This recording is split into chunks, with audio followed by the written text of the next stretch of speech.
Hi, this is Danny Doyle. I'm joined once again by Jacob. We are doing the not a tier list. This is not to be used for tiering context. See my disclaimer in the first video. But we're just sort of like I categorizing hope you the I hope you know fucking that I'm people. gonna share this list I online hate to you all my so much. I friends hate you so and tell fucking them much. that this is your definitive tier list of Path of Radiance. Good. Good. Titania belongs at the top. Nephany. Again, so it's my turn to start because you did Kieran. Nephany, Yes. I'm again going to ignore the fact that recruiting her ended up not happening. I think she would basically have been Mia 2.0. Better weapon type, but worse weapon ranks, and I don't think javelins are E rank. So, Uh, I think they might be because I think could you look that Kieran. up? Because that makes a difference in terms of. I think she's still D tier, but it makes a difference in terms of whether she's better than like Maya and Marcia or not. Yeah, I don't think it was until they're even. I don't. It wasn't until Shadow Dragon DS when they started making weapons. Well, I think in GBA they do some weird things in terms of like steel axes and hand axes are E rank, but steel lances and steel swords and maybe javelins are not. I know steel swords and steel lances are D rank, but I think javelins are still E rank. Okay. Yeah. It's weird to me. I can never remember ranks. Yeah. But I agree In what you're that saying case, about. she can use javelins.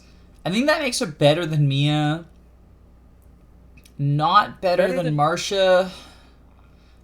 I would say better than Mia, but Marcia had both availability and flying and movement Mm-hmm. over I mean, she Nephany. didn't do much with that movement and availability, but theoretically, she could have done some rescue drops. Um, she could have been more I mean, useful in like the desert or whatever. I guess Nephany also has Wrath, which we might have been able to get use out of if we could have set up. With how little HP she has, that would have been annoying. Yeah, it would have been scary, but if we could have gotten a setup going, we might have been able to do some strats where we put her in Wrath range and give her a javelin with a bunch of. Well, can you forge once you range in? No, you can't forge one. No, wait, you can. Yeah, you can forge javelins in this game. I guess you could forge a javelin with a bunch of hit on it, put her in Wrath range. Counterpoint, though, that probably would have required me to put the Vantage roll on her, and then we would not have had Vantage Bullfighter. So, if anything, That's that true, would have but made her worse. yeah, because she wouldn't have had Vantage, so she would have. It would have just been a player phase thing. It would have just been a like throw a critical javelin at something and then wall her off, I guess. But I don't think she would have been that cool. She's definitely a growth unit. I think I tried using her one time, and then I went back using a whole bunch of paladins. Does it count as a growth unit if they never gain any levels and therefore never grow? Very true. But I think her position is just fine there. I do think it was really funny how she like because I didn't rescue her, I got that unique dialogue where Prom was like, "Oh, it's so sad that Stephanie didn't get rescued." Yeah, poor Braum. Poor buddy. Speaking of, Yeah, what do you think about him? if even if we had gotten Nephany, I think Braum would have been more useful than Nephany just because he starts with more defense, and neither of them would have doubled anything. Really? Maybe I should move Nephany down then. Because I really think Braum would have been more useful than Nephany, because I don't think their speed is too far apart, and if neither of them are doubling, then it all comes down to who has higher strength and defense. In that case, then Braum belongs in F tier, and so does Nephany. Because we did not deploy Braum. We deployed Braum in the ship map and he did nothing. And we didn't deploy Braum after the first chapter. Like, Blood Runs Red is his joining chapter. That is very true. I guess D tier is they did something in their joining chapter and nothing else tier. But like, Ike Yeah, I looks think so lonely. I think Braum should keep him company. And if you think Braum is better than Nephany, then they both should. Well, I mean, F tier, I think we kind of reserved as like you're an active hindrance to our team and like making the game harder because if you die, you give us a game over or something. Well, no, it's not just if you die you give us a game over. Like, Soth's gonna end up there. Spoilers. So maybe so. Let me double check the stats though, because if let me see what she has leads in over him. I guess the extra point of movement would be good, but I think Braum also has better weapon at the base. I mean, he has he has better the- weapon ranks, but like, are you going to give him a steel lance and get him doubled by even more units? Does he lose speed from a steel lance? Oh, right, it's not Constitution, it's Strength. I don't know. How do you spell Nephene's name? I don't fucking know. Nehene? Oh, sweet, that's right. Bases wise, he has 2 more strength. She has 4 more speed, actually. Maybe she could have doubled some things that he couldn't. I don't know. It's only 11 speed, actually. She would have doubled, like, Armor Knights. And done Oh, 0 cool. damage. Done 0 damage times 2. I'm But making he an has- executive decision. Ike is lonely. Okay, go for it. I'm not going to stop you. Plus, Especially, he died, so that I means he's a knight. I think it's so funny. So one of the best moments of the playthrough was Braum showing up as a reinforcement and saying, "Did you mean to choose me?" And then fucking Are you- dying immediately. Are you sure you wanted me? He knew that he was about to become a sacrificial lamb. Oh, very true. I mean, so you think Nephany is worse than Braum? I would think so, because her only lead against him is 4 points of speed. Otherwise, he has 2 extra strength and 4 extra defense. In that Yeah. case, I don't know that. Like, again, if I could go do it again, I would not have deployed Braum on the chapter I did. I would have deployed Soth instead, just to have an extra thief. And that speaks volumes. Like, that means that Braum would have literally only been deployed in Blood Runs Red and done absolutely nothing there. He did not contribute. I think maybe he took a single attack, but, like, that's what Meg does in Radiant Dawn. The only reason I would say that Mia, Soren, and Boyd take a place above him is that they don't take up deployment slots in their chapters that they're in. Yeah, the chapter that Mia was useful in was the one where she joins. And, like, Gallia. Like, Gallia has infinite deployment, or not infinite, but, like, you don't have limited deployment in Gallia. Whereas Braum and Nephany never have a chance to be a free unit. They never have a chapter where they always cost you a deployment slot. Also, So shoutouts to Braum to making the prison escape slightly more complicated because he's standing exactly in range of vision for the guy, which means that you cannot get Kieran if you solo the prison with Volk and Ike, unless you choose to go the combat route. Like, you can solo stealth Volk and Ike because Volk has mounted unit movement, but you cannot get Kieran because opening that door requires you to have 2 mounted units, because one of them needs to be able to rescue Volk and the other one needs to be able to rescue Braum on the following turn. So just shoutouts to Braum for, like, why are you standing so far forward? You don't even have a good movement stat. That's pretty rough. But that's why I think if we had deployed either of them, I think we would have gotten more use out of Braum than me. I think Zehark, bottom of C tier. Probably. I mean, Maybe above Ileana. Like, he's not as useful as these guys because, like, without them, the chapters where you just have Titania, like, Riss would probably die. Which, again, like, Mist could have done some of the stuff that he did, but I really value his higher magic. Even though it's not by much, like, every little bit helps. Yeah. And purge access is good, I guess. So, yeah, Zehark, I don't remember anything he did. I feel like we deployed him a few times, but I'm struggling to remember. He was helpful. He helped a choke point in the Chuck Norris map, and he helped out a little bit in training, which is the map with the Killer Axe Berserker.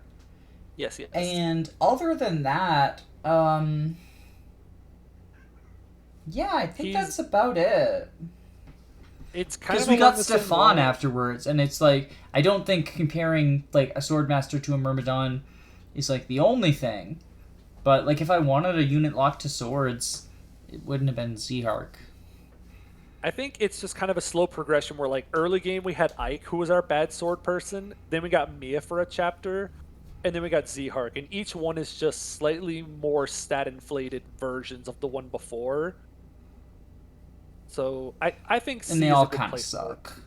He was better than someone like the squad in the D tier, but he definitely wasn't as good as, like, the other C tier gang early game, for sure. I think Soth goes in poopy garbage tier.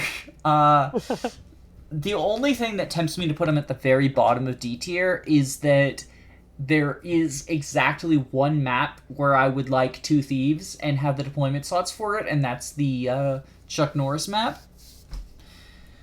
But honestly, like, I did it without him, showing that, like, chest keys were kind of just like him having thief utility makes him better than Ike, Braum, and Nethany, but him having thief utility and also Volk existing kind of cancel each other out.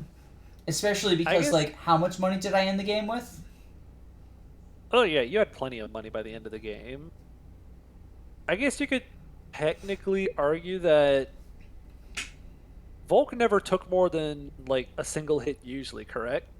Well, I guess Soth probably would have gotten one shot in most cases, so that's a moot point. He had 2 rounds of combat. He got hit by Blizzard twice and survived because the Blizzard Mage could not kill anyone who had more than 19 HP. So what I was thinking was, if Volk and Soth had the same survivability, then then it wouldn't make any sense putting them separate, because they functionally would have done the same thing. Volk could deal damage and he could take more hits than Soth. And he had more avoid than Soth. Oh, that's true. Yeah, he could dodge a little easier. Yeah, I can see that. And he gets lethality. So Volk's higher strength means that he can steal more items. Oh, you're right. He could steal more. That's right. Like, I stole that killer bow, which was ironic because I had 7 killer bows in the convoy, only one of which had any durability worked down. But it made good content. You're right. Yeah, Soth just...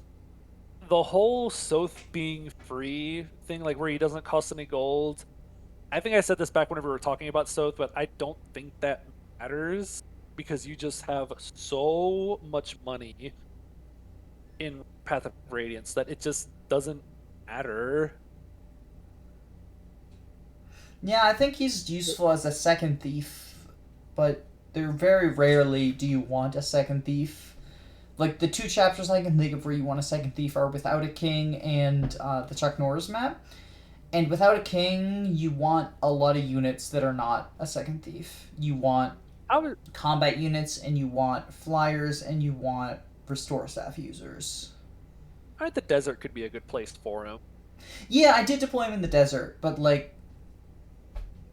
I could have gotten those hidden items. I could have gotten those hidden items with anyone, though.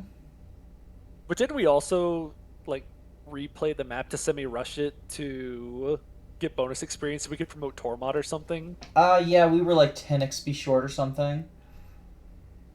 So we were kind of on a time crunch, but we could have rectified that by not master sealing Kieran instead of like bonus experience promoting Kieran. Yeah, I don't think that my poor planning should reward Soth. Yeah, you're definitely right. I think Soth is exactly where he belongs. One unit who my poor planning did reward was Jill, because I gave her some speed wings that I theoretically could have and or should have given to Enna instead. But I gave them to her. I also gave her, I think, a Draco shield that, like, in retrospect, there's some stat boosters that I could have allocated to Enna that I allocated to other units. Get over there. There we go. You're better than left. I don't... Unless those 3 extra points of speed, counting Resolve, would have made her double Ashnard, I don't think that would have hurt that much. I think it was more a case of stopping her from getting doubled. Or maybe it was allowing her to not get doubled with the Demiband or something. I know that the Draco shield that I gave her was a big enough deal that, like, I could have given Enna, like, 2 Draco shields and an Angelic Robe, or 2 Angelic Robes, or who knows. I think But I giving could have that made it so Speed that I Wings- could heal her and keep her in resolve range. I don't know. I do think giving the Speed Wings to Jill was a really good idea, though. I do believe that kept Jill relevant for longer But I think she's and an helped. easy A tier. Is the point Oh, that I'm for getting to. sure. She was. Yeah, Jill was super, super helpful throughout most of the game, Just slap especially some with. wings on Titania and make her stats slightly worse. I was gonna say not quite Titania level combat, I would think, but still really, really good. She she didn't die very easily. I think we actually measured out that she was saved from getting doubled at one point because of the speed Yeah. wings. There Someone was like a helpfully did a Serenus Forest post that laid out the stats of literally every enemy in hard mode of Path of Radiance, and I used that and referenced that the speed wings actually saved her from getting doubled a lot. It didn't actually push her into the doubling threshold for too many units, but saving her from getting doubled like just made her bulkier, and like that's the thing about wyverns is they are bulky flyers, and bulky flyers are I useful. I don't remember who it was that I heard say it, but a fast unit can be more durable than a slow defensive one because if you don't get doubled, you only get attacked one time. Mm-hmm. So by speeding her up, we increased her bulk because she wouldn't get doubled by enemies as often. And that alone was a good enough reason to give her the speed, just to keep her relevant for longer when we needed her. I mean, she got. I mean, when did we stop deploying her? We fielded her for a long time afterward. I think I know I we kind of stopped I think we deploying kind of her after I crossed Mecca's bridge because at that point you get Har, Joffrey, Tironio, Khalil. I know we You kind get a of lot joked of about people who Har outclass replacing her. her. I know we kind of joked about Har replacing her, but I think then we fielded her in Clash.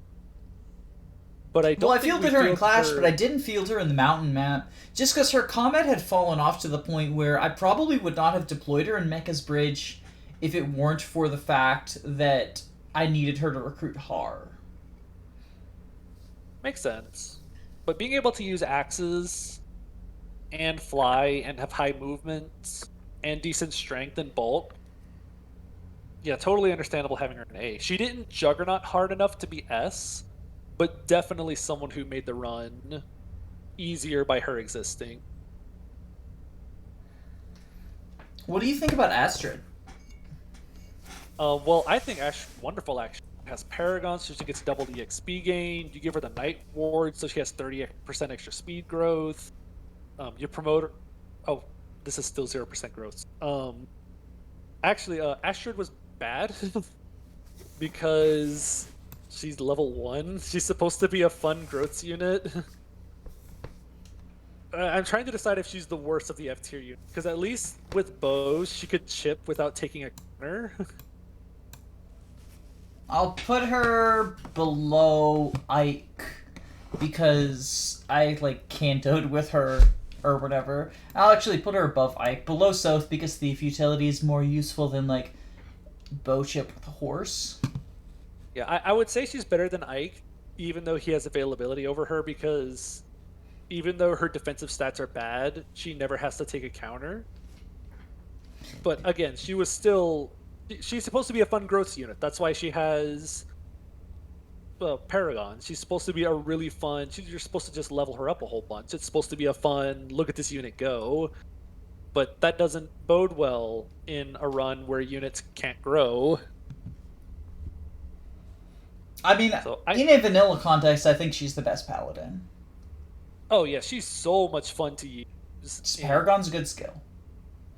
Paragon's so much fun. Astrid fanboys are gonna hate me though, because not only am I putting her in F tier, but I'm putting her next to Makalov, and I'm putting him above her because he has better stats, even though he has a worse weapon type. They're better.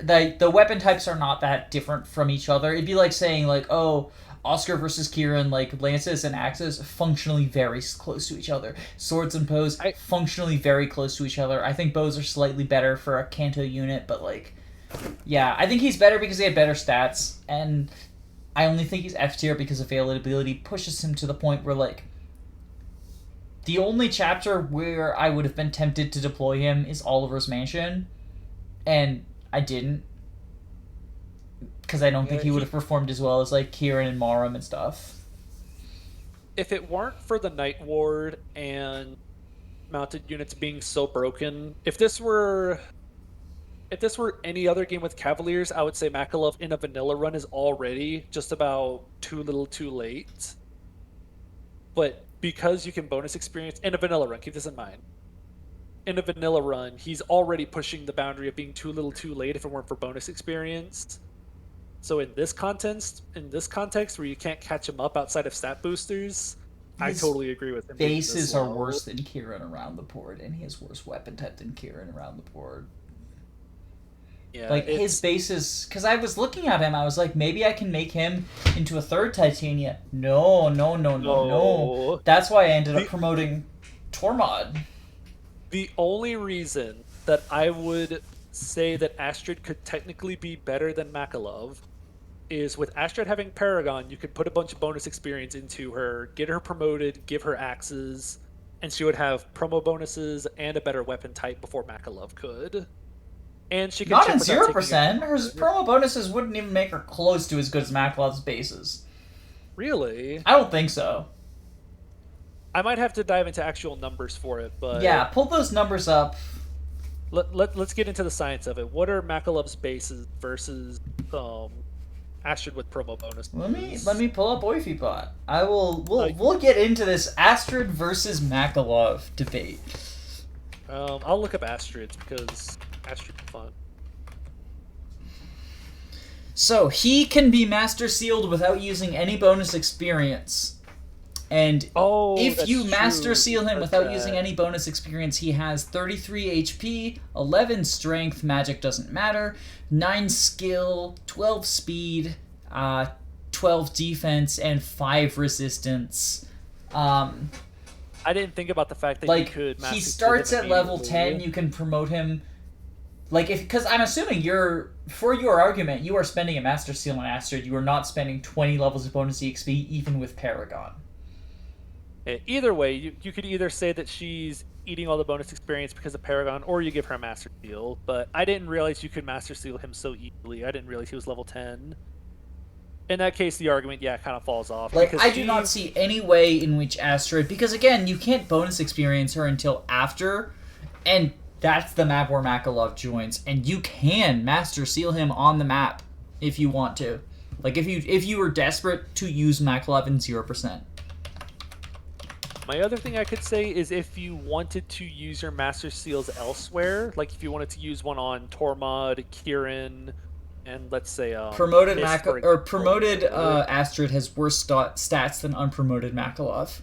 Promoted Astrid has 23 HP, has 8 Strength, mind you, 9 Strength for fucking Makalov, 30 HP for Makalov.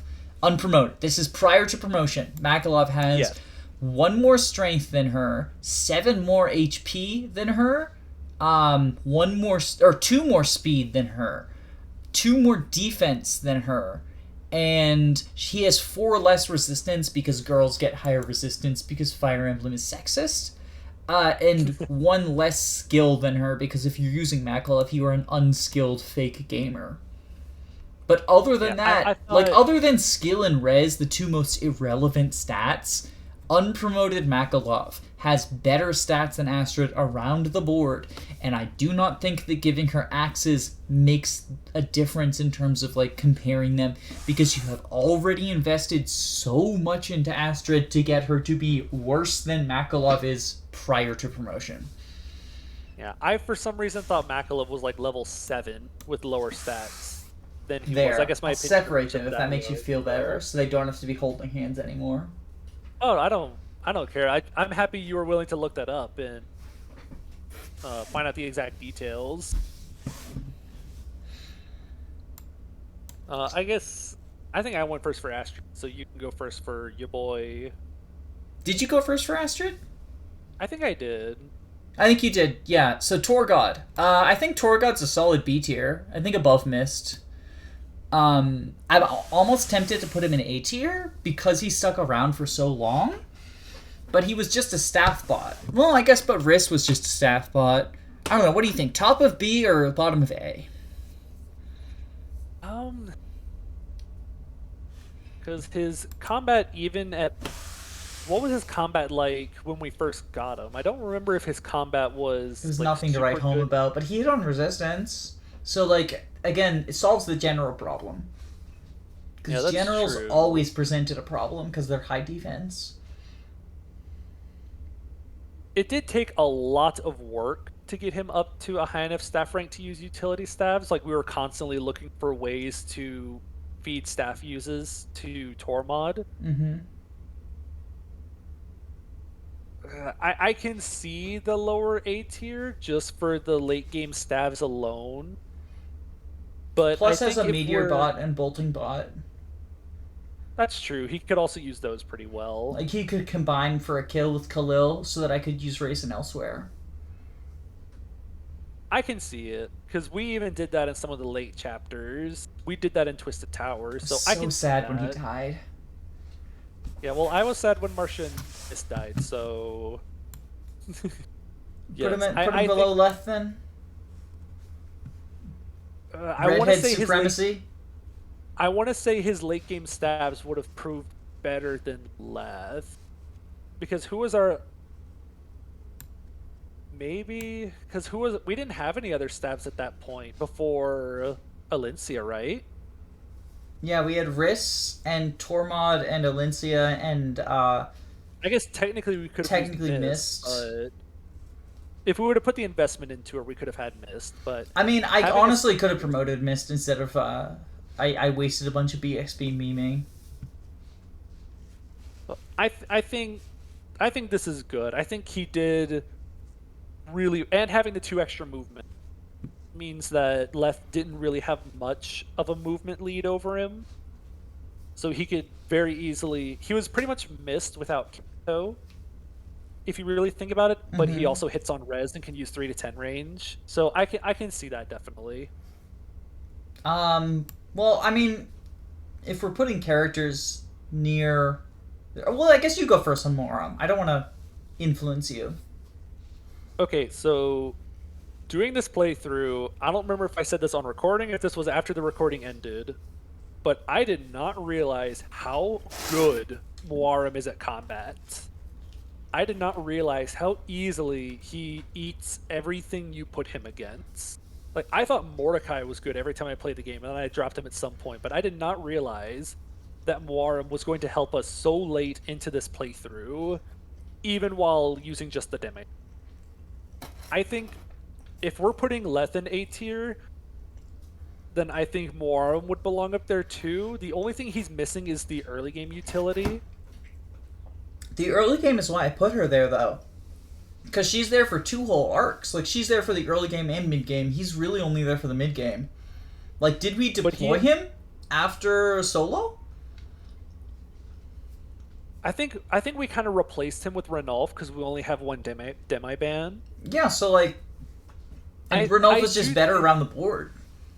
I do think if we had a second demi ban, I think you would have fielded him more often. I mean, I will fight you on this. I don't. Well, we don't have 2 demi bans though. So It's kind of like Makalov ranks poorly because there's no because he's worse than the other paladins and you don't have the deployment slots for it. But like, if we had the deployment slots for it and if he just came with a free Night Crest, like, I would rank him higher. But I think that the resources that you have are relevant to a character's ranking. Like, Soth would be a higher ranking if Volk didn't exist. I think that the fact Ranulf exists and you only have 1 demi-band that you have to choose between them is a relevant factor to tiering them.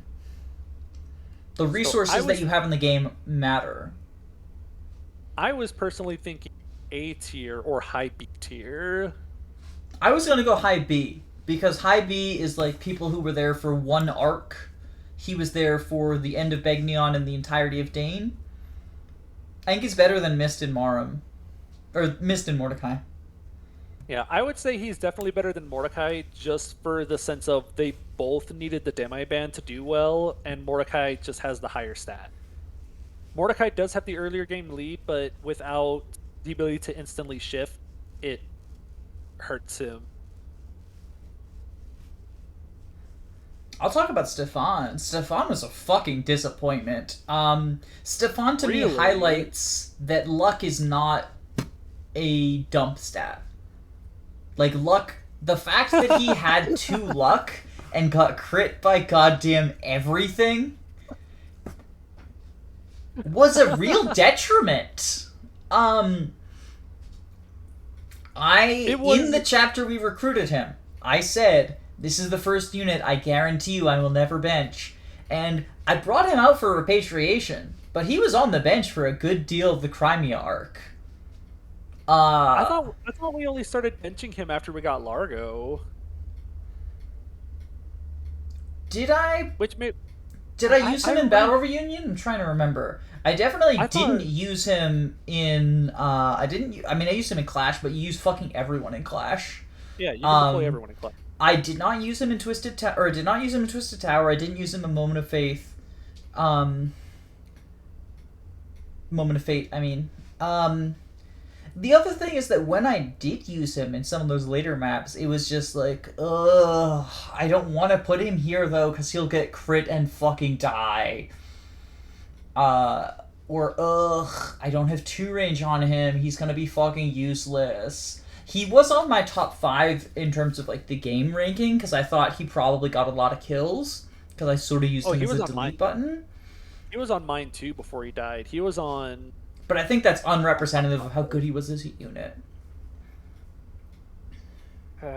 I know you don't like the chance-based everything, but I think in a run where you need everything to be used to your advantage, I think the high crit chance, the ability to use the Vague Kadi, which has a lot of crit chance at base, and Astra, definitely makes him useful. I wouldn't say A tier because he definitely fell off by the end game. I think right about where you're hovering is probably about where I would have put him. It's like between here and get over there. It's like, is he better or worse than Mordecai? And I think he's better than Mordecai because he doesn't have to deal with gauges. And every problem that he has other than the crit problem is one that Mordecai has, and Mordecai has the, oops, this guy has a Laguz Slayer problem. Yeah, of just like Stefan, a random effective weapon that you didn't plan for. I do remember where we used Stefan to fight a couple bosses. Like, I remember we used him. I mean, that was fun. That was very fun. Desert boss. That felt good. It's fun to have a unit that very easily could either that reliably doubled, had fairly good avoid, aside from the fact that he kept getting crit by everything. Everyone had fucking crit chance on him. Like, this highlights why I still think luck is the worst stat, except for possibly resistance. It's like either luck or res are the 2 worst stat, or one of them is the worst stat. Because I guess it depends on the game. How often are you going to face mages? And also, are there tools like the Ward Staff and Pure Water? Because in like FE4, res is good because there's a lot of mages and you don't have any way to supplement it. But like in FE7, the only scary mages are Luna Druids and they ignore res anyway. That's very true. He reminds me of Rutger because Rutger also has really low luck and he often has the problem of facing some low crit chances. But I think he also fills in that same kind of role of Rutger, where you can give him, again, you're relying on crit chances and stuff, and I know that's not the most optimal way to handle things. But when it does happen, it can be pretty helpful to suddenly go, hey, now I have, this extra thing. Because there were some moments in in those last few chapters where we were hoping for lower percentage hits or subpar hit chances.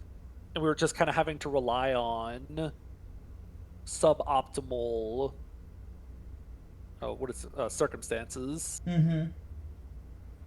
I do think he really helped out the mid-game a whole lot, though. I think having him around for the mid-game... Because who else were we getting before... Because we got him in the desert. He was able to kill the desert boss. He contributed in Oliver's Mansion, Serena's Forest, and then we got Tanith, which kind of became the next... do everything person. And I think even after we got her, Stefan was still able to contribute. in some of the later chapters just because of how often the game just throws unpromoted base class enemies at you That somehow have higher stats than their promoted counterparts. for some reason. Yeah, I guess I was just disappointed because he fell off a lot harder than I expected him to. Um, I'm going to be honest, I was shocked when we were trying to plan out. There was a chapter you were planning out. I think it was the trail chapter, the mountain climbing one. And you pointed out that Largo had more strength and defense than him. And I was really shocked. I was like, wow, I'm so used to Stefan being in this growth mentality where he can actually become better than Largo. And I was really shocked that he was actually like being outclassed by someone. But I think right where he is a good place for him. I think that's a good place for him. let's see. I started. Did I start with Stefan? I think you did because you were upset about the crit chance. Yeah. So you tell me about Devdon.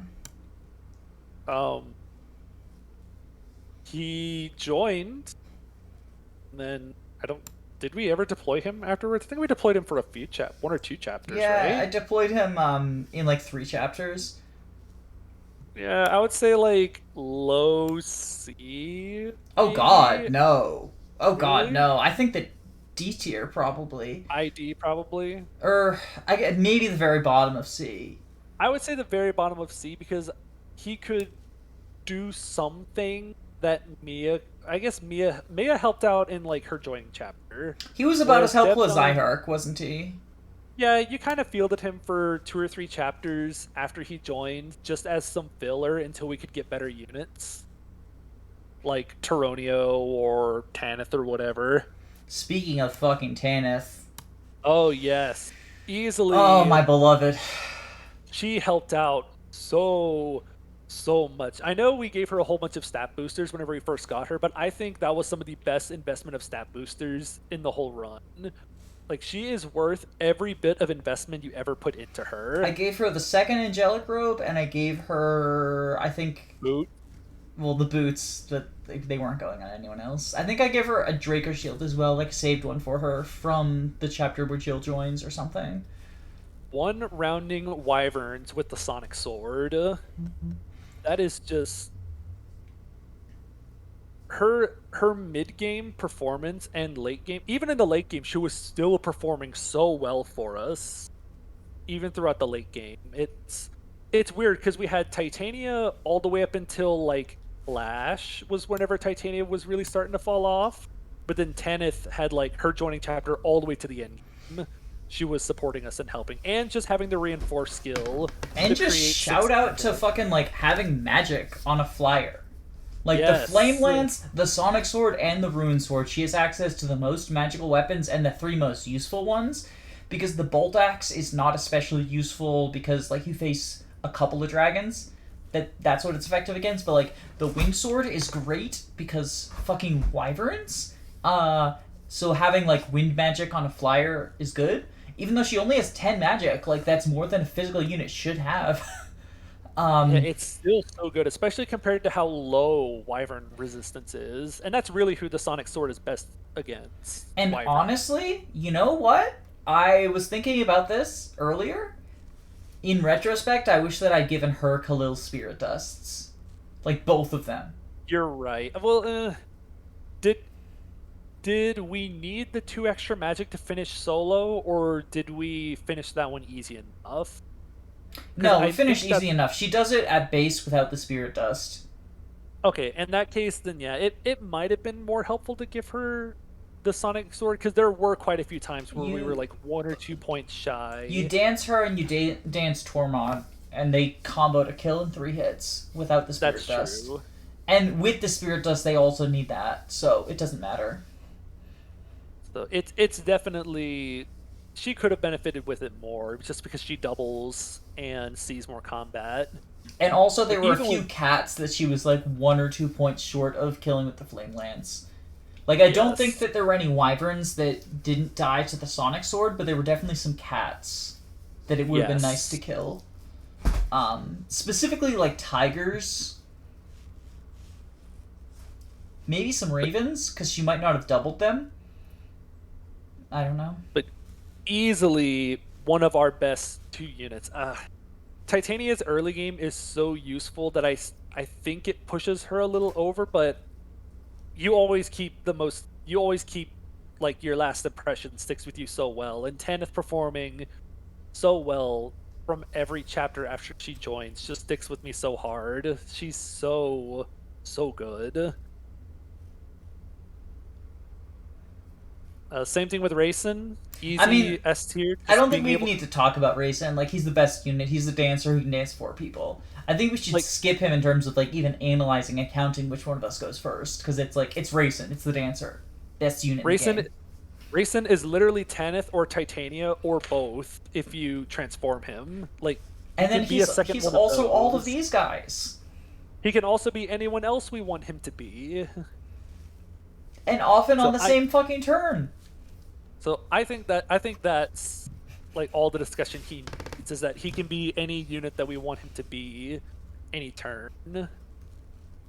Whose turn is it? Because we just sort of skipped over Rayson. Who did Tanith? Was it me that started with Tanith, or was that you?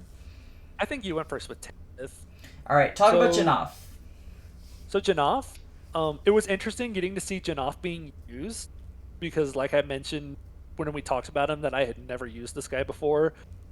He was more useful than I ever thought he was going to be. Like you mentioned, him being flying Leth. The biggest difference is he doesn't have that early game that Leth has. Yeah, and no roar. Did we have to... he transforms turn 1, right? It's Ulki that needs the demi. Yeah, right? Ulki. I demi-banned Ulki in like 2 different chapters. Okay. I don't even remember his combat being that remarkable when we had him, though. Maybe high C? Somewhere in C tier, yeah. I think he's better than Oscar. I think he did better than any of those guys. Ulki, I'm sorry if I'm... I'll start with Ulki. Ulki bad. Yeah. That's my entire analysis. He's just worse Janaf. He takes up the demi-ban, and he's just worse Janaf. The only times that I deployed him is when I wanted to have both of them. Like, I wanted multiple flyers. Yeah. Ulki bad. Yeah. I honestly think, like, Marsha better than Ulki, because also she could rescue and he, like, couldn't, and he didn't have Kanto, and, like, yes, he could do combat stuff, but, like, she summoned him in Chapter 17. Yeah, it's... Oh, oops. He's just... Wow. No, I double-clicked and it was like, A tier? And I'm like, no, not quite. Or, not quite S tier. What do you think about Khalil? I think I expected Khalil to be way better than she was. Having access to so many siege tomes was really, really nice. But not having stabs was just so... It would have been so nice to have stabs on her. I benched her for Tormod at least once. Yeah, she has the better stats than Tormod, so she fights better. But in the end, when neither of them were doing anything, Tormod... Well, she still contributed with siege tomes, though. I think she's worse than him, but not by much. Yeah, Tormod she might be worse earlier. Than Leth. I don't know. What do you think? We did so much with siege tomes in those last few chapters. I think you're right. I think she's higher. I think what we did in the last 2 chapters is sticking with me so hard because we just recorded them, and I just remember us using siege tomes to get rid of problem enemies, and having someone who can use siege tomes at base is so useful. She also is a key part, like the 2 of them are key parts of the solo clear. Yes. Duoing solo. I think that Taronio is probably highest B, simply because the availability holds him back. Like, he's only available for the Retaking Crimea arc. Whereas she's there for Dane in Crimea. She joins during the Jill's Dad chapter. He, like, was undeniably the second best unit on my team for the entire Crimea arc. It was like him and Tanith were competing for that spot. Undeniably. but it's I value availability very highly, and I think that in a vanilla run, I think that he'd be much worse than B. And it hurts me. Sure. It hurts me. In a vanilla run, I can't justify putting him higher than like the bottom of C tier or something at the highest. He also never got MVP according to the game. And I think that says something. Like, Tanith still was getting MVP in those maps, and I think that's because, like, as much as his overkill stats were so welcome, like, and his combat was probably on par with Tanith, but the movement was just so low. So even though Tanith was fragile, he wasn't. Like, it's hard to, like, I would have to rescue drop him places, or shove and dance, and yeah. It's so hard to look past the low movement. It really is. It's so hard to ignore that he has much lower movement than other people. He was good, especially at the start of maps where you're getting blitzed by 100 enemies at one time. You could just throw him out in a group of them, and he could counter 4 of them and not die. With 1-2 range, too. That was pretty helpful. But yeah, he definitely was super key to finishing the game, but his availability and low move just keep him back from being up with the Titans in the higher tiers. So I'm looking at the number of units that we have left. The third video probably won't be as long as the first 2, but I don't see getting through all of these guys in this last video. Yeah. I'll probably, since I didn't expect this to take 3 videos, they're probably just going to get released one after another, like day after day after day, rather than on the regular upload schedule. It'll probably be like Thursday, Friday, Saturday or something. Makes sense. Just don't forget to like, comment, and subscribe. Bye-bye. Bye.